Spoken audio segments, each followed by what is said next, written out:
Laudetur Jesus Christus, Semper Laudetur. Frères et sœurs, nous voulons vous parler aujourd'hui du sacrement de la confession hier et aujourd'hui. Nous explorerons non pas l'actuel catéchisme de l'Église catholique publié en 1992 par le pape Jean-Paul II, mais le catéchisme des Pie X, appelé aussi Grand Catéchisme, publié en 1905. Nous l'avons trouvé très exhaustif et persuasif parce que basé sur des questions et des réponses qui facilitent l'apprentissage et la mémorisation des principes fondamentaux de la foi chrétienne. Ce catéchisme des Pie X est composé de 433 questions et réponses réparties en 4 parties. Première partie, la foi, c'est-à-dire les principaux dogmes de la foi catholique. Deuxième partie, la morale, c'est-à-dire les commandements des dieux et de l'Église. La troisième partie, les moyens de grâce, c'est-à-dire les sacrements et la prière. Enfin, la quatrième partie, les fins dernières, c'est-à-dire la mort, le jugement, l'enfer et le paradis. Avant d'entrer dans le vif du sujet, j'aimerais préciser la différence et la ressemblance entre le catéchisme de Pie X et celui de Jean-Paul II.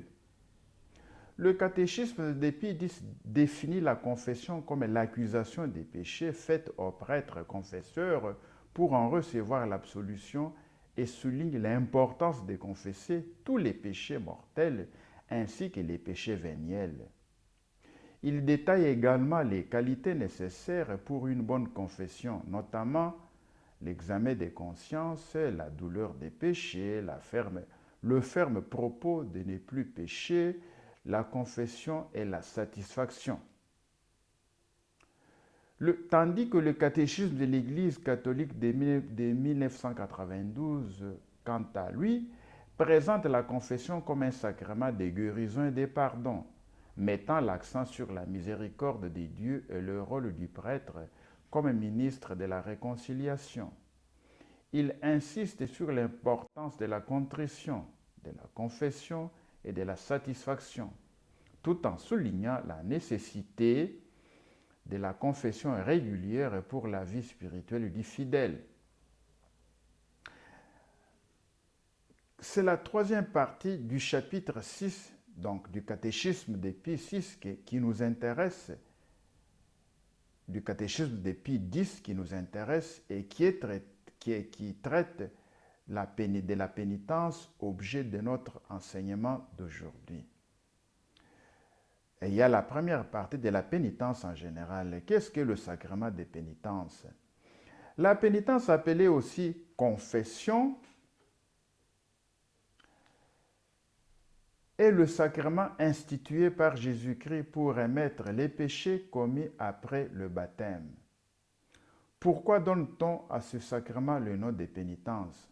On donne à ce sacrement le nom de pénitence parce que pour obtenir le pardon des péchés, il est nécessaire de les détester avec repentir, et parce que celui qui a commis une faute doit se soumettre à la peine que le prêtre impose.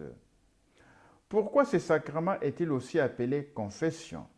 Ce sacrement est aussi appelé confession parce que pour obtenir le pardon des péchés, il ne suffit pas de les détester, mais il est nécessaire de les accuser au prêtre, c'est-à-dire d'en faire la confession. Quand est-ce que Jésus-Christ a institué le sacrement des pénitences? Jésus-Christ a institué le sacrement des pénitences le jour de sa résurrection, quand, entré dans le cénacle, il donne solennellement à ses apôtres le pouvoir de remettre les péchés. Comment Jésus-Christ donna-t-il à ses apôtres le pouvoir de remettre le péché? Jésus-Christ donna à ses apôtres le pouvoir de remettre les péchés en soufflant sur eux et en leur disant « Recevez le Saint-Esprit. Les péchés de ceux à qui vous les remettrez seront remis, et les péchés de ceux à qui vous les retiendrez seront retenus. » Quelle est la matière du sacrement des pénitences? On distingue pour le sacrement des pénitences la matière éloignée et la matière proche. La matière éloignée est constituée par les péchés que le pénitent a commis après le baptême. La matière prochaine, ce sont les actes du pénitent, c'est-à-dire la contrition, l'accusation et la satisfaction. Quelle est la forme du sacrement des pénitences? La forme du sacrement des pénitences est celle-ci. Je t'absous de tes péchés. Que le ministre du sacrement des pénitences? Le ministre du sacrement des pénitences est le prêtre approuvé par l'évêque pour entendre les confessions. Pourquoi avez-vous dit que le prêtre doit être approuvé par l'évêque? Le prêtre doit être approuvé et autorisé par l'évêque pour entendre les confessions parce que pour administrer validement ces sacrements, il ne suffit pas d'avoir le pouvoir d'ordre, mais il est nécessaire d'avoir aussi le pouvoir des juridictions, c'est-à-dire la puissance des jugés qui doit être donnée par l'évêque. Combien y a-t-il de parties dans le sacrement des pénitences? Les parties du sacrement des pénitences sont la contrition, la confession et la satisfaction du pénitent et l'absolution du prêtre. Qu'est-ce que la contrition ou douleur des péchés? La contrition ou douleur des péchés est un déplaisir de l'âme par lequel on déteste les péchés commis et on se propose de n'en plus commettre à l'avenir. Que veut dire le mot contrition? Le mot contrition veut dire broyement, brisement, comme quand une pierre est écrasée et réduite en poussière. Pourquoi donne-t-on le nom de contrition à la douleur des péchés? On donne le nom de contrition à la douleur des péchés pour signifier que le cœur endurci du pécheur est en quelque sorte broyé par la douleur d'avoir offensé Dieu. En quoi consiste la confession des péchés? La confession consiste en une accusation distincte de nos péchés faite au confesseur pour en recevoir l'absolution et la pénitence. Pourquoi dit-on que la confession est une accusation? On dit que la confession est une accusation parce qu'elle ne doit pas être un récit indifférent, mais la manifestation vraie et douloureuse de nos péchés. Qu'est-ce que la satisfaction aux pénitences?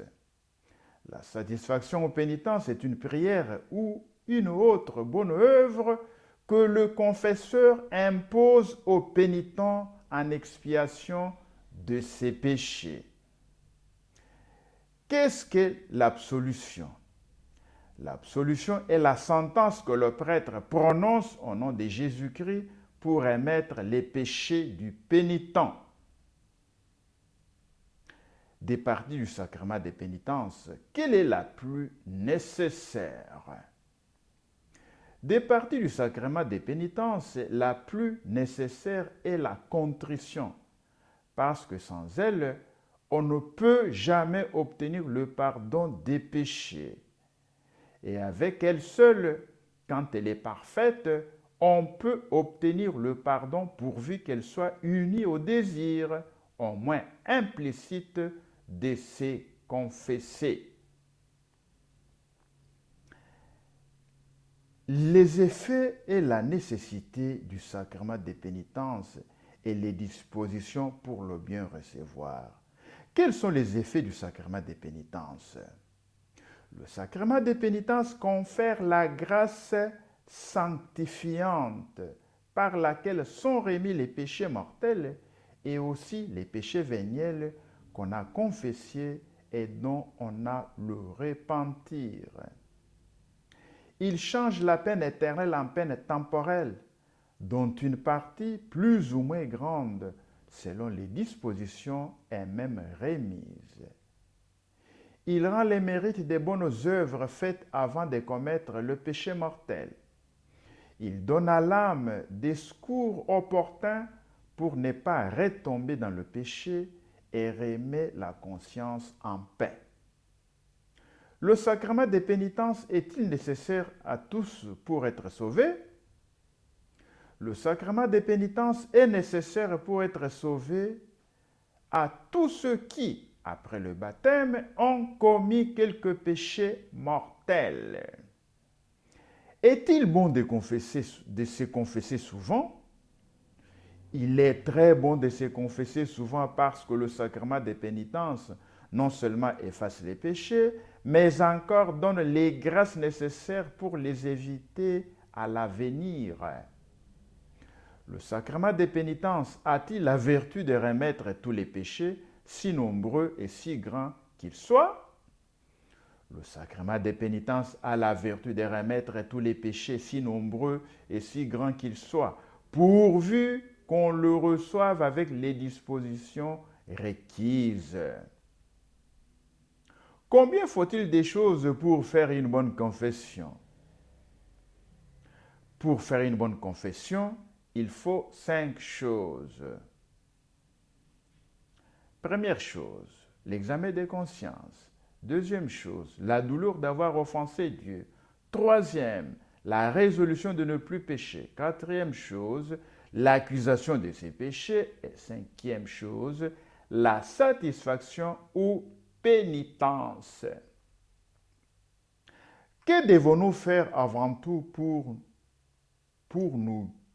bien nous confesser? Pour bien nous confesser, nous devons avant tout prier de tout cœur le Seigneur de nous donner la lumière pour connaître tous nos péchés et la force de les détester. Parlons de l'examen. Qu'est-ce que l'examen des consciences?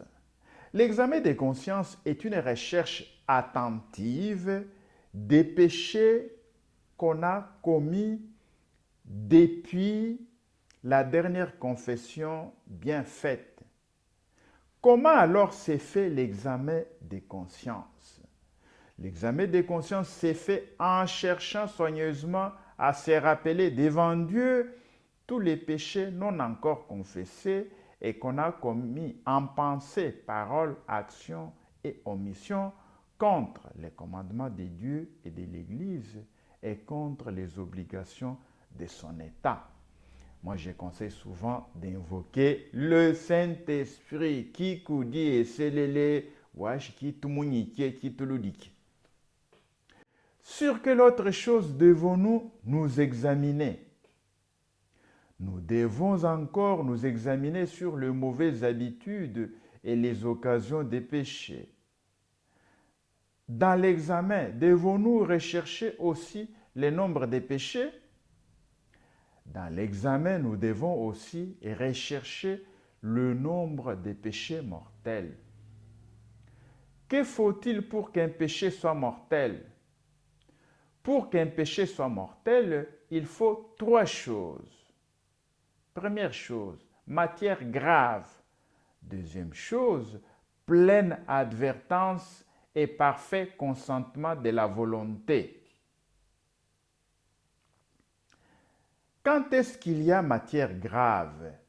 Il y a matière grave quand il s'agit d'une chose notablement contraire à la loi des dieux et de l'Église. Quand est-ce qu'il y a en péchant pleine advertance ou connaissance?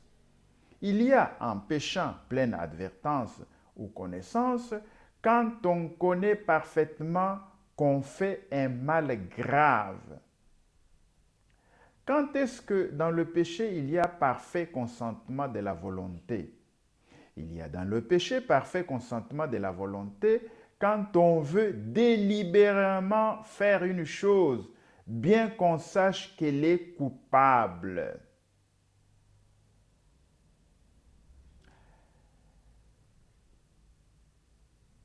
Quels soins faut-il apporter à l'examen des consciences? Il faut apporter à l'examen des consciences les soins qu'on apporterait à une affaire de grande importance. Combien de temps doit-on employer à l'examen?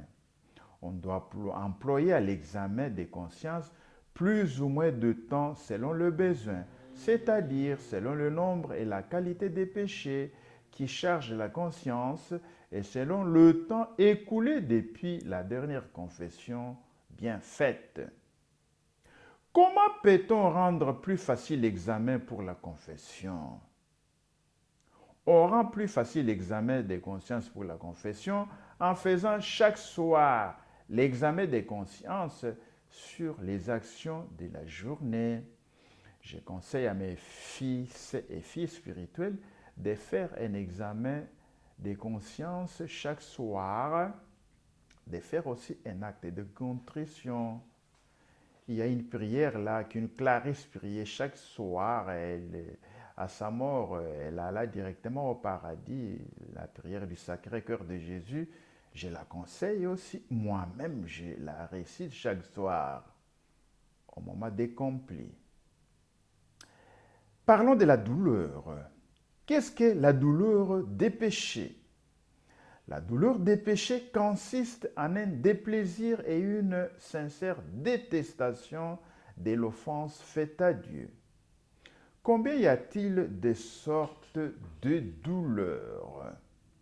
Il y a deux sortes de douleurs. La douleur parfaite ou de contrition, la douleur imparfaite ou d'attrition. Qu'est-ce que la douleur parfaite ou de contrition? La douleur parfaite est le déplaisir d'avoir offensé Dieu parce qu'il est infiniment bon et digne par lui-même d'être aimé. Pourquoi appelez-vous parfaite la douleur des contritions? J'appelle parfaite la douleur des contritions pour deux raisons. Parce que le regarde exclusivement la bonté de Dieu et non pas notre avantage ou notre détriment. Parce qu'elle nous fait obtenir immédiatement le pardon des péchés, tout en nous laissant l'obligation de nous confesser. La douleur parfaite nous obtient donc le pardon des péchés, indépendamment de la confession. Excusez. La douleur parfaite ne nous obtient pas le pardon des péchés indépendamment de la confession, parce qu'elle implique toujours la volonté de se confesser. Pourquoi la douleur parfaite ou contrition produit-elle cet effet de nous remettre en état de grâce? La douleur parfaite ou contrition produit cet effet parce qu'elle naît de la charité qui ne peut se trouver dans l'âme en même temps que le péché mortel. Qu'est-ce que la douleur imparfaite ou d'attrition? La douleur imparfaite ou d'attrition est celle par laquelle nous nous repentons d'avoir offensé Dieu comme notre souverain juge, c'est-à-dire par crainte des châtiments mérités en cette vie ou en l'autre, ou à cause de la laideur même du péché. Quelle qualité doit avoir la douleur pour être bonne? La douleur pour être bonne doit avoir 4 qualités. Elle doit être intérieure, surnaturelle, souveraine et universelle. Qu'entendez-vous en disant que la douleur doit être intérieure? J'entends qu'elle doit être dans le cœur et dans la volonté, et non pas seulement dans les paroles. Pourquoi la douleur doit-elle être intérieure? La douleur doit être intérieure parce que la volonté qui s'est éloignée de Dieu par le péché doit revenir à Dieu en détestant le péché commis. Qu'entendez-vous en disant que la douleur doit être surnaturelle? J'entends qu'elle doit être excitée en nous par la grâce de Dieu et conçue pour des motifs de foi. Pourquoi la douleur doit-elle être surnaturelle? La douleur doit être surnaturelle parce qu'elle tend vers un but surnaturel, c'est-à-dire le pardon des péchés, l'acquisition de la grâce sanctifiante et le droit à la gloire éternelle. Expliquez mieux la différence entre la douleur surnaturelle et la douleur naturelle. Celui qui se répand parce qu'il a offensé un Dieu infiniment bon et digne par lui-même d'être aimé, parce qu'il a perdu le paradis et mérité l'enfer, ou à cause de la malice intrinsèque du péché, a une douleur surnaturelle parce que ce sont là des motifs de foi. Celui au contraire qui se repentirait seulement à cause du déshonneur ou des châtiments qu'il s'est attiré de la part des hommes, ou à cause de quelques préjudices purement temporels, aurait une douleur naturelle, parce qu'il se repentirait seulement pour des motifs humains. Pourquoi la douleur doit-elle être souveraine? La douleur doit être souveraine parce que nous devons regarder et haïr le péché comme le plus grand de tous les maux, puisqu'il offense Dieu, le souverain bien. Il est peut-être nécessaire que la douleur des péchés se manifeste par des pleurs comme le fait dans le malheur de cette vie. Non, il n'est pas nécessaire que matériellement on manifeste par des pleurs sa douleur des péchés, mais il suffit qu'en son cœur on fasse plus de cas d'avoir offensé Dieu que de tout autre malheur. Qu'entendez-vous en disant que la douleur doit être surnaturelle? Je veux dire qu'elle doit s'étendre à tous les péchés mortels commis. Pourquoi la douleur doit-elle s'étendre à tous les péchés mortels commis? Parce que celui qui garde même un seul péché mortel, sans s'en repentir, reste l'ennemi de Dieu. Que devons-nous faire pour avoir la douleur de nos péchés? Pour avoir la douleur de nos péchés, nous devons la demander à Dieu du fond du cœur et l'exciter en nous par la considération du grand mal que nous avons fait en péchant. Comment ferez-vous pour vous exciter à détester vos péchés? Pour m'exciter à détester mes péchés, 1. Je considérerai la rigueur de la justice infinie de Dieu et la laideur du péché qui a souillé mon âme et m'a rendu digne des peines éternelles de l'enfer. 2. Je considérerai que j'ai perdu la grâce et l'amitié divine, non, mon titre d'enfant de Dieu et le droit au céleste héritage. 3. Que j'ai offensé mon Rédempteur, mort pour moi, et que mes péchés ont été la cause de sa mort. 4. J'ai méprisé mon Créateur, mon Dieu, que je me suis détourné de lui, mon souverain bien, digne d'être aimé par-dessus tout et servi fidèlement.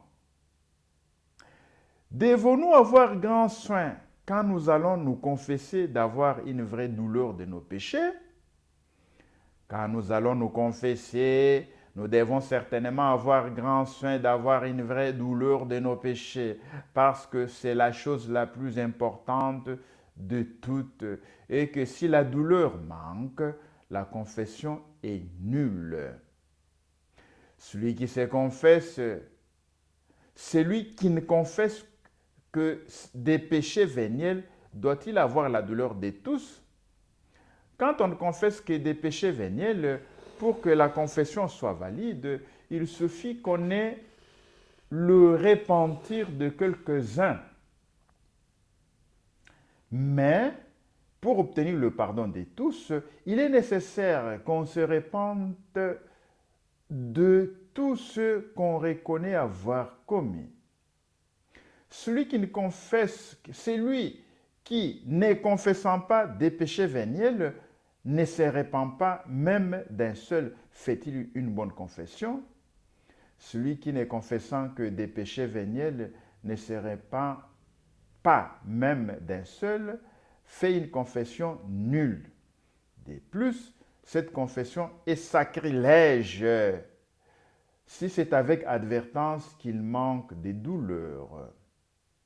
Que convient-il de faire pour rendre plus sûre une confession où on n'accuse que des péchés véniels? Pour rendre plus sûre une confession où on n'accuse que des péchés véniels, il est prudent d'accuser en outre avec une vraie douleur quelques péchés plus graves de la vie passée, bien qu'il ait été déjà accusé d'autrefois. Est-il bon de faire souvent l'acte de contrition? Il est bon et très utile de faire souvent l'acte de contrition, surtout avant de se coucher et quand on s'aperçoit qu'on est tombé dans un péché mortel ou qu'on a un doute afin de se remettre au plus vite en état de grâce. C'est surtout utile pour obtenir plus facilement de Dieu la grâce de faire le même acte quand on en aura le plus de besoin, c'est-à-dire quand on sera en danger de mort. Les bons propos. En quoi consiste le bon propos? Le bon propos consiste en une volonté résolue de ne jamais plus commettre le péché et d'employer tous les moyens nécessaires pour le fuir. Quelle qualité doit avoir cette résolution pour être un bon propos? Pour être un bon propos, cette résolution doit avoir principalement trois qualités. Elle doit être absolue, universelle et efficace. Qu'entendez-vous en disant le bon propos doit être absolu? J'entends que le bon propos doit être sans aucune condition de temps, des lieux et des personnes. Qu'entendez-vous en disant le bon propos doit être universel? En disant le bon propos doit être universel, j'entends que nous devons avoir la volonté de fuir tous les péchés mortels, autant ceux que nous avons déjà commis que tous les autres que nous pourrions commettre. Qu'entendez-vous en disant le bon propos doit être efficace? En disant le bon propos doit être efficace, j'entends qu'il faut avoir une volonté résolue à perdre tout plutôt que de commettre un nouveau péché, à fuir des occasions dangereuses des péchés, à détruire les mauvaises habitudes et à accomplir toutes les obligations contractées en conséquence de nos péchés. Qu'entend-on par mauvaises habitudes? Par mauvaise habitude, on entend la disposition acquise à tomber facilement dans les péchés auxquels nous nous sommes accoutumés. Que doit-on faire pour corriger les mauvaises habitudes? Pour corriger les mauvaises habitudes, nous devons veiller sur nous, prier beaucoup, nous confesser fréquemment, avoir un bon directeur, n'en pas changer, et mettre en pratique les conseils et les remèdes qu'il nous propose. Qu'entend-on par occasion dangereuse des péchés? Par occasion dangereuse des péchés, on entend toutes les circonstances de temps, des lieux, des personnes ou des choses qui, de leur nature ou à cause de notre fragilité, nous portent à commettre le péché. Sommes-nous gravement obligés de fuir toutes les occasions dangereuses? Nous sommes gravement obligés de fuir les occasions dangereuses qui ordinairement nous portent à commettre le péché mortel et qu'on appelle les occasions prochaines du péché. Que doit-on faire? Que doit faire celui qui ne peut pas fuir quelque occasion de péché? Celui qui ne peut pas fuir quelque occasion de péché doit le dire à son confesseur et s'en tenir à ses conseils. Ici, j'ajoute, il faut prier, demander au Seigneur la grâce de ne pas tomber. Si on ne peut pas fuir une occasion de tomber dans le péché, il faut prier. Même quand on est devant cette occasion-là, faire des prières jaculatoires dans son cœur. Le Seigneur va aider, on ne tombera pas. Continuons. Quelles considérations aident à nous porter au bon propos? Ce sont les mêmes considérations qui nous aident à nous exciter à la douleur, c'est-à-dire la crainte de la justice de Dieu et l'amour de son infinie bonté. Parlons maintenant de l'accusation des péchés au confesseur. Après vous être bien disposé à la confession par l'examen, la douleur et le bon propos, que ferez-vous? Après m'être bien disposé à la confession par l'examen, la douleur et le bon propos, j'irai faire au confesseur l'accusation de mes péchés pour en avoir l'absolution. De quel péché sommes-nous obligés de nous confesser? Nous sommes obligés de nous confesser de tous les péchés mortels, mais il est bon de confesser aussi les véniels. Quelle qualité doit avoir l'accusation des péchés ou confession? Les principales qualités que doit avoir l'accusation des péchés sont au nombre de 5. Elle doit être humble, entière, sincère, prudente et brève.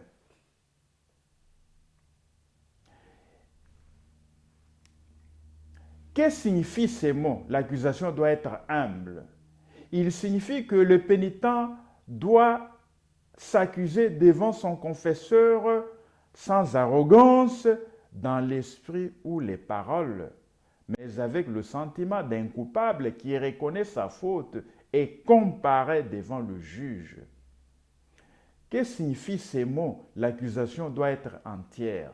Il signifie qu'on doit manifester avec leurs circonstances et leur nombre tous les péchés mortels commis depuis la dernière confession bien faite et dont on a conscience. Quelles circonstances doit-on manifester pour que l'accusation soit entière? Pour que l'accusation soit entière, on doit manifester les circonstances qui changent l'espèce du péché. Quelles sont les circonstances qui changent l'espèce du péché? Les circonstances qui changent l'espèce du péché sont celles par lesquelles une action coupable des véniels devient mortelle, celles par lesquelles une action coupable contient la malice des 2 ou plusieurs péchés mortels. Donnez-moi un exemple d'une circonstance qui fasse devenir mortel un péché véniel. Celui qui, pour s'excuser, ferait un mensonge, d'où résulterait un grave dommage pour le prochain, devrait manifester cette circonstance qui, d'officieux, rend le mensonge gravement pernicieux. Donnez-moi maintenant un exemple d'une circonstance par laquelle une même action coupable devient la malice des 2 ou plusieurs péchés. Celui qui aurait dérobé une chose sacrée devrait accuser cette circonstance qui ajoute au vol la malice du sacrilège. Si on n'était pas certain d'avoir commis un péché, devrait-on s'en accuser? Si on n'était pas certain d'avoir commis un péché, on ne serait pas obligé de s'en confesser. Et si on voulait l'accuser, on devrait ajouter que l'on n'est pas certain de l'avoir commis. Que doit faire celui qui ne se rappelle pas exactement le nombre de ses péchés? Celui qui ne se rappelle pas exactement le nombre de ses péchés doit en accuser le nombre approximatif. Celui qui par oubli a tué un péché mortel ou une circonstance nécessaire, a-t-il fait une bonne confession?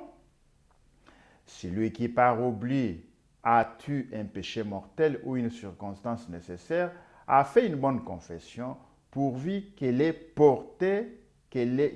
apporté à s'en rappeler tous les soins qu'il devait. Si un péché mortel oublié en confession revient ensuite à l'esprit, sommes-nous obligés de nous en accuser dans une autre confession? Si un péché mortel oublié en confession revient ensuite à l'esprit, nous sommes certainement obligés de l'accuser la première fois que nous allons nous confesser. Quelle faute commet celui qui, par honte ou par quelque autre motif coupable, cache volontairement un péché mortel en confession? Celui qui par honte ou par quelque autre motif coupable cache volontairement un péché mortel en confession, profane le sacrement et se rend par suite coupable d'un très grave sacrilège. Que doit faire pour mettre ordre à sa conscience celui qui a caché volontairement quelque péché mortel en confession? Celui qui a caché volontairement quelque péché mortel en confession doit faire connaître au confesseur le péché qu'il a caché, dire dans combien de confessions il a caché et faire toutes les confessions et refaire toutes les confessions depuis la dernière qui fut bien faite. Tofami shangan pecado mon confessio. Il y a confessio. Tena mulu, tena bushito, tena kilumu qui tenha au contraire, wokichin pecado, mwingi mukil bushito, à sacrilège. Quelle considération doit faire celui qui serait tenté de cacher quelques péchés en confession? Celui qui serait tenté de cacher quelques péchés graves en confession doit considérer qu'il n'a pas eu honte des péchés en présence de Dieu qui voit tout. 2. Qu'il vaut mieux manifester ses péchés en secret à un confesseur que de vivre toujours inquiet dans le péché, de faire une mort malheureuse et d'être couvert de confusion devant tout le monde au jugement général.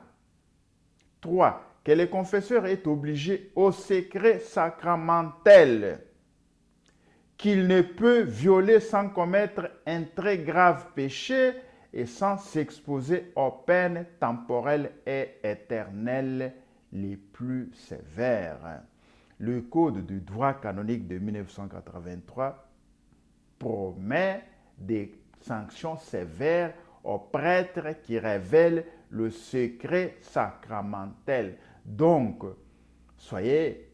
ayez confiance, soyez convaincus que le prêtre ne pourra pas révéler le secret de la confession. Et s'il le fait, voyez, ses supérieurs hiérarchiques, vous verrez quelles sanctions ils vont lui infliger. Mais n'allez pas tromper, n'allez pas calomnier par haine le prêtre. Autrement, vous tombez dans un autre péché encore très grave qui peut vous coûter votre éternité. Le fait de calomnier un prêtre innocent. Que signifient ces mots? L'accusation doit être sincère. Il signifie qu'il faut déclarer ses péchés tels qu'ils sont, sans les excuser, les diminuer ou les augmenter. on ne va pas à la confession pour accuser les autres. On s'accuse soi-même. Oh non, je me suis fâché parce qu'on m'a fait ceci, cela. Non, vous dites je me suis fâché. Vous ne donnez pas de justification. Si vous êtes innocent, alors pourquoi allez vous confesser? Que signifient ces mots? La confession doit être prudente.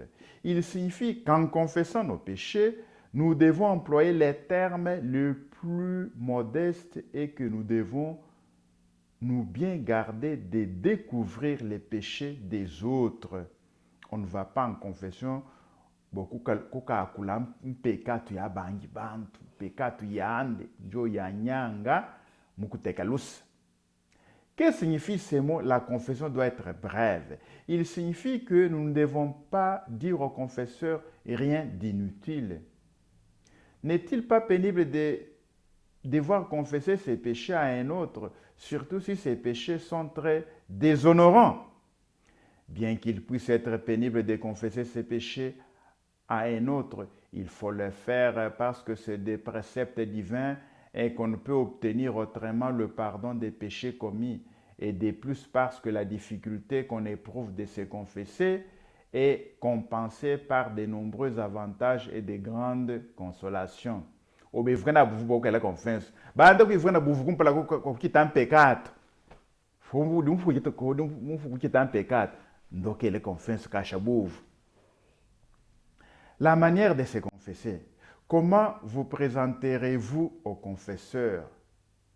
Je m'agenouillerai aux pieds du confesseur et je dirai, bénissez-moi mon Père parce que j'ai péché. Que feriez-vous pendant que le confesseur vous donne la bénédiction?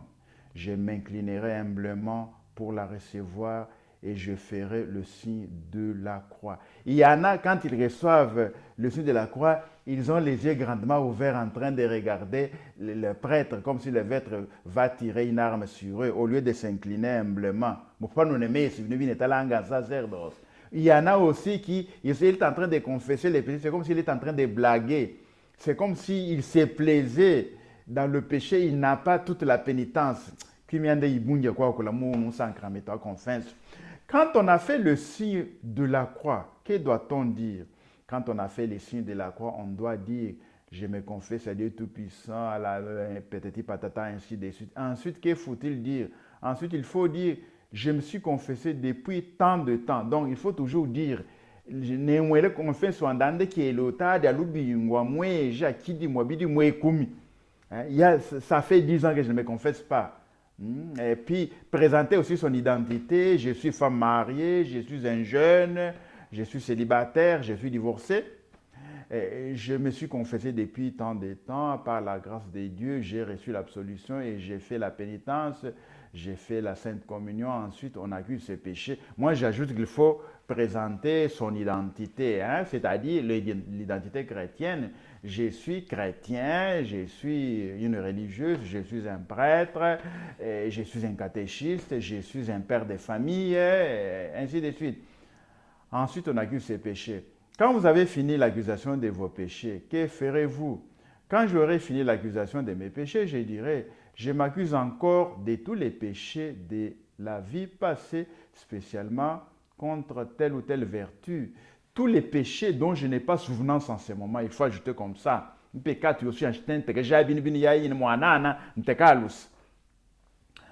Alors, après cette accusation, que doit-on dire? On doit dire, de tous ces péchés, de tous ceux que j'ai oubliés, je demande pardon à Dieu de tout mon cœur. Et à vous, mon Père spirituel, je demande la pénitence et l'absolution.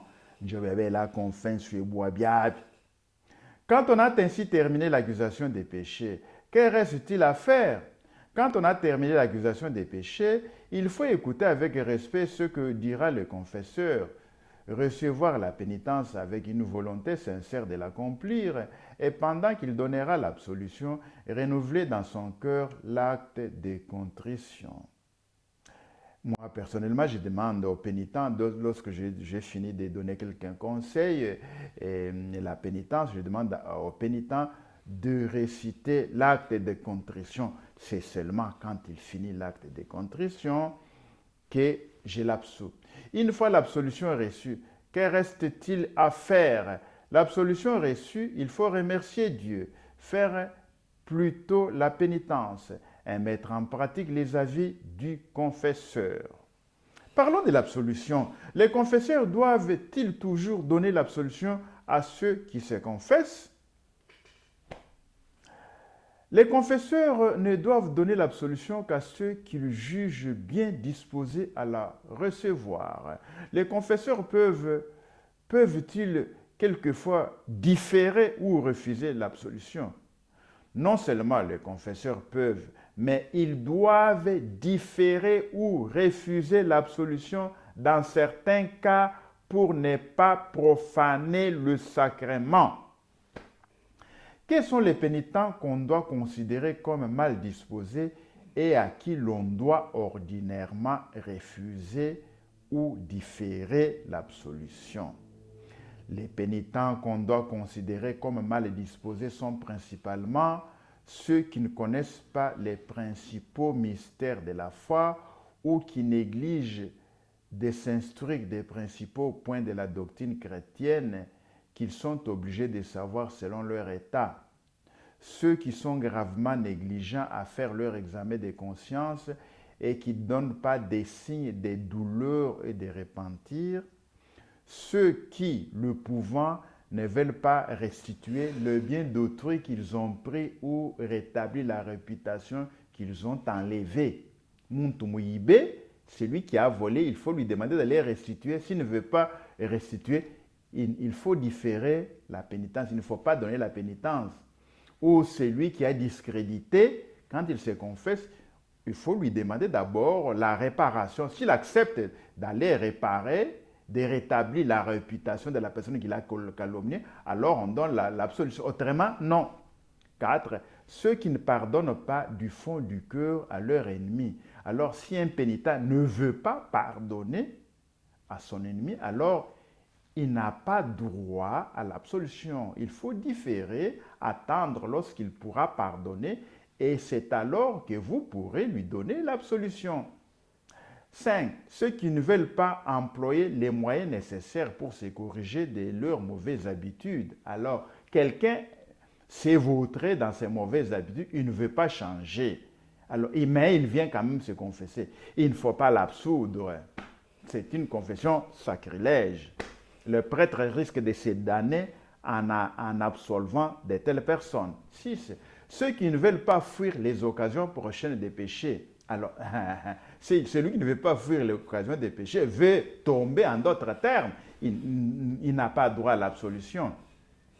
N'y a-t-il pas trop de rigueur de la part du confesseur à différer l'absolution au pénitent qui ne croit pas encore bien disposé? Non, il n'y a pas trop de rigueur à différer l'absolution au pénitent qu'il ne croit pas encore bien disposé. C'est au contraire de la charité. Il agit comme un bon médecin qui essaie de tous les remèdes, même désagréables et douloureux, pour sauver la vie du malade. Le pécheur à qui on diffère ou refuse l'absolution, devra-t-il se désespérer ou s'éloigner tout à fait de la confession? Le pécheur à qui on diffère ou refuse l'absolution ne doit pas se désespérer ni s'éloigner tout à fait de la confession, mais il doit s'humilier, reconnaître son état déplorable, profiter des bons conseils qui lui donne le confesseur et ainsi se mettre le plus tôt possible en état de mériter l'absolution. Que doit faire le pénitent par rapport au choix du confesseur? Un vrai pénitent doit se recommander beaucoup à Dieu pour les choix d'un confesseur pieux, instruit et prudent. Puis, il doit se remettre entre ses mains et se soumettre à lui comme à son juge et à son médecin. Donc, le pénitent a le loisir de choisir son confesseur, de prier, d'être illuminé pour se choisir un bon confesseur. De la satisfaction et de la pénitence. Qu'est-ce qu'est la satisfaction? La satisfaction, qu'on appelle aussi pénitence sacramentelle, est un des actes du pénitent par lequel il donne une certaine compensation à la justice divine pour les péchés commis, en accomplissant les œuvres qui lui impose le confesseur. Le pénitent est-il obligé d'accepter la pénitence que lui impose le confesseur? Le pénitent est obligé d'accepter la pénitence que lui impose le confesseur s'il peut la faire. Et s'il ne peut pas la faire, il doit le lui dire humblement et lui en demander une autre. Quand doit-on faire la pénitence? Si le confesseur n'a pas prescrit un temps déterminé, on doit la faire au plus tôt et tâcher de la faire en état de grâce. Comment doit-on faire la pénitence? On doit faire la pénitence en son entier et avec dévotion. Pourquoi dans la confession impose-t-on une pénitence? On impose une pénitence parce que, ordinairement, après l'absolution sacramentelle, qui remet la faute et la peine éternelle, il reste une peine temporelle à payer en ce monde ou dans le purgatoire. Donc, lorsque nous commettons un péché, il y a ce qu'on appelle la peine éternelle et la peine temporelle. En nous confessant bien, la peine éternelle est effacée, il reste la peine temporelle que nous, si nous ne la payons pas ici sur terre, nous risquons d'aller la payer au purgatoire. C'est ainsi que le confesseur impose une pénitence. S'il oublie de nous imposer la pénitence, nous devons nous en imposer nous-mêmes et chercher surtout à réparer tous les péchés que nous avons commis. Lorsque nous commettons un péché, n'est-ce pas, il faut toujours penser à la réparation, dire ce péché que j'ai commis. Quand je vais me confesser, que dois-je faire pour le réparer? Pour quelle raison notre Seigneur a-t-il voulu, dans le sacrement des baptêmes, remettre toute la peine due au péché et non dans le sacrement des pénitences?